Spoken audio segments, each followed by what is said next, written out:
Mom, did you stuff vacation pamphlets into our mailbox again? I don't see any reason for you to be upset, dear. I simply thought that they would come in handy while you two plan your honeymoon, that's all. You completely filled our mailbox with them. Please stop doing that. The mailman constantly has to ring our doorbell to give us our mail because he can't fit it in the mailbox.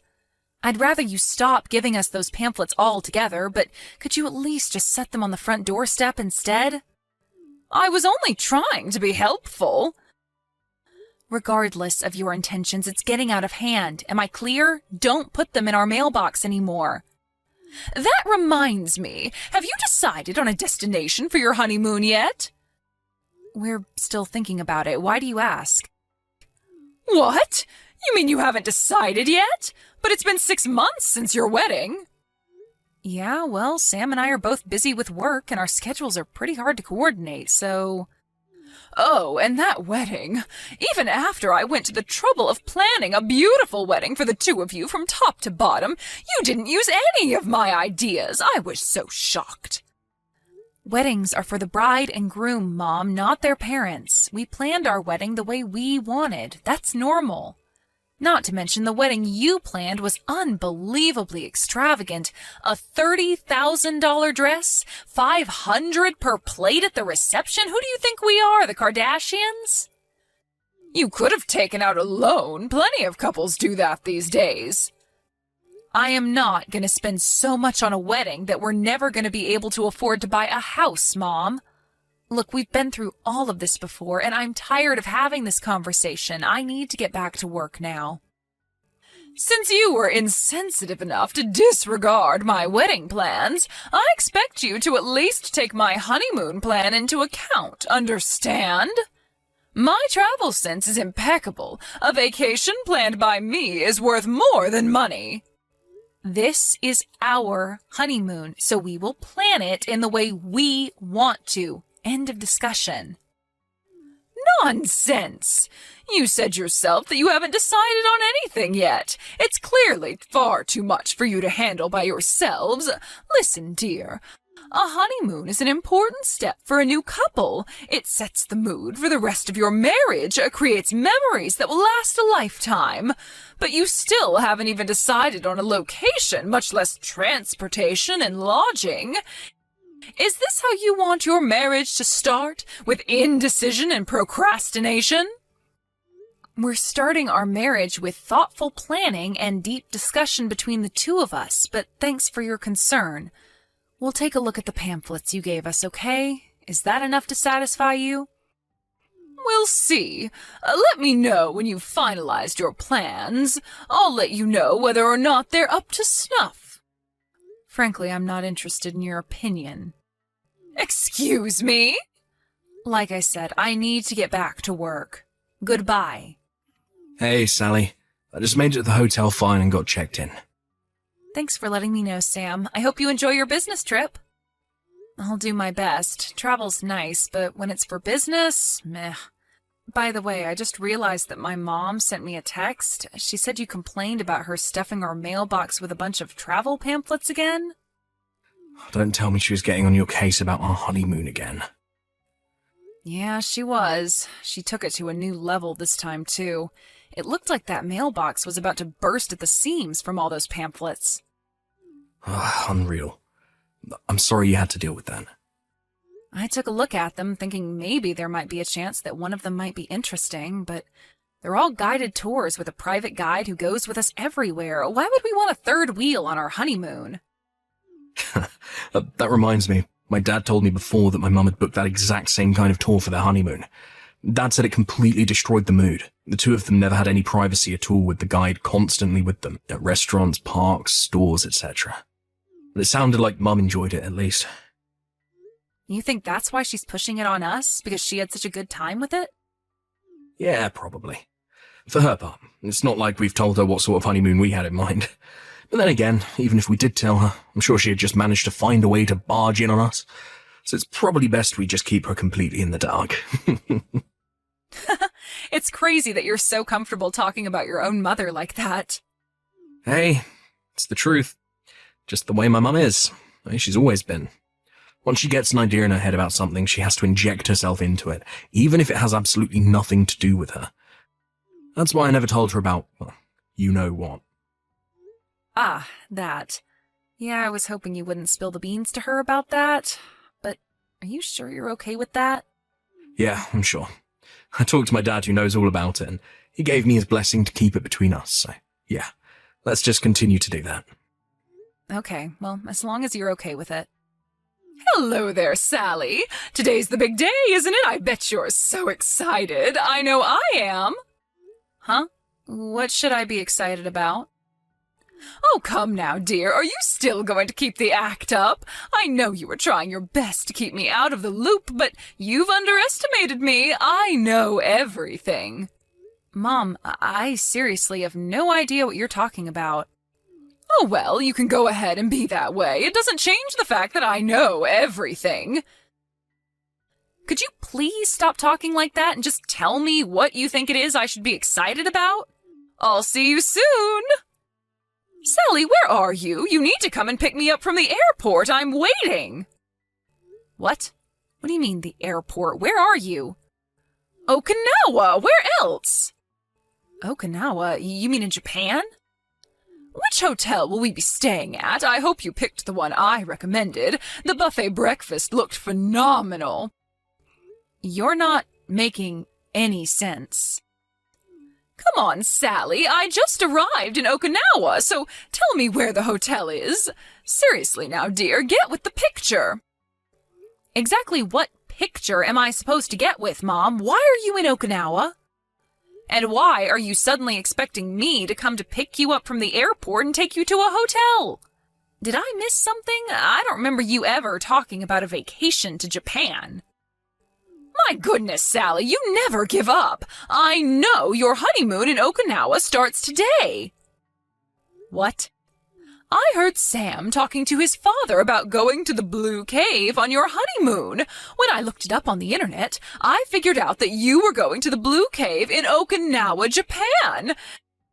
After that, I looked at their texts on his cell phone and figured out all the dates and times for your flights. I'm a real Sherlock Holmes, aren't I? Did you really go through your husband's phone without his permission?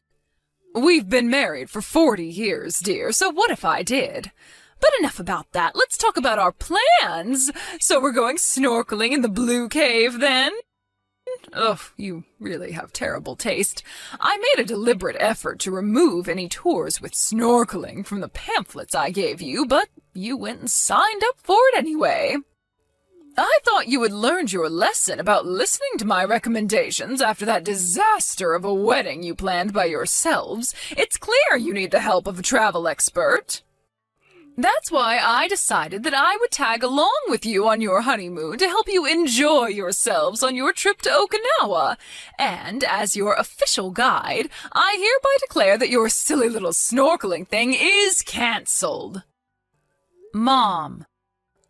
But we can talk more about that later. Hurry up and come pick me up from the airport. Mom, we're in Hokkaido right now. What? Why? I guess maybe you're not familiar with Japanese geography, but there's more than one place called Blue Cave in Japan. There's one in Okinawa, yeah, but there's also one in Hokkaido, too. There is? Hokkaido? Isn't that far to the north? You're going snorkeling in that freezing cold water? No, we're on a cruise. A cruise? Sam and I actually already went to the Blue Cave in Okinawa with a group of our friends back when we were in college. We loved Japan so much that we figured we'd go again for our honeymoon. And when we learned there was another Blue Cave, we figured we'd go there. So, you're in Hokkaido? Yep. And not in Okinawa? Nope. I don't believe this. Now I'm going to have to get a ticket to Hokkaido. No, Mom. We'll already have moved on to a different location by the time you get here, so don't waste your time or money. What? Hokkaido is a pretty big place, actually, and we're on an extended tour taking us around most of the island, making brief stops at major tourism spots. Just brief stops? That won't be any fun! But we're enjoying ourselves plenty, thank you. But the best part is yet to come. We're going on a train tour that circles the island so we can see all the scenery from the train window. You what? How could just riding a train be fun? You can ride a train at home. Meh, to each their own. Everyone has their own tastes, different things they enjoy. We don't like the same things you like, Mom, that's all. Sally, dear, how dare you? I offered to plan your honeymoon for you out of the kindness of my heart, and this is how you repay me? As long as we're on the subject, Sam has something he'd like to talk to you about, so I'll hand the conversation over to him now. Sam? But why? Mum? Yes, Sam? I thought you should know that we moved. You moved? After our honeymoon is over, we're going to go straight to our new house. How could you? You've got some nerve dropping something like this on me so suddenly. How many times do I have to tell you? You must consult with me before making major decisions like that. Unbelievable. You always did love causing me trouble, however. I am still your mother, and I must fulfill my motherly duties. Don't worry, I'll come over to your new house to properly arrange your furniture and that sort of thing. What's the address of your new house? I'm not telling you. You're not telling me? And by the way, even if you somehow manage to figure out where our new house is, you're not welcome. So don't even think about coming. What? What? But why? You need me to fix your house for you, don't you? No, I don't. Don't be ridiculous. I don't need you forcing your opinions on me in every aspect of my life, Mum. Didn't Sally just tell you? Everyone has different tastes. We don't like the same things you like. I was just trying to be helpful. Being helpful would be offering a recommendation when we ask for one. And I wouldn't have any problem with that. But if we don't do everything exactly the way you want us to, down to a T, then you go completely hysterical. Haven't you noticed that all your friends have abandoned you one by one? Do you hang out with anyone other than Dad? That's nonsense. They haven't abandoned me. Oh, for the love... Don't tell me you didn't even notice. Surely you can't be that oblivious. Do you have any idea the damage you've caused other people with your behaviour? Don't you remember what happened with Cynthia a few years ago? She almost got divorced because of you. What are you talking about? Good grief. I don't believe you. The rumour about her having an affair? You heard one woman say she thought she saw Cynthia meeting with another man at a restaurant, and you took the liberty of telling her husband that she was cheating on him. What was I supposed to do? Let him be cuckolded? How about that time with my friend from high school? We went to the bowling alley after school one time, and so we smelled like smoke because, well, it was a bowling alley. And what did you do? You went over to his parents' house and lectured them for an hour about how they needed to teach him that smoking was bad for your health. Oh, now you expect me to let a young boy die of lung cancer, do you? And that's just the beginning. There's way more instances than that. Do you have any idea how many friends I lost because of you? Imagine how many you'd lose to cancer if their parents let them smoke. But I'm not even as concerned about myself as I am about Dad. He constantly has to clean up after your messes. Ha! That man couldn't even clean a living room without me.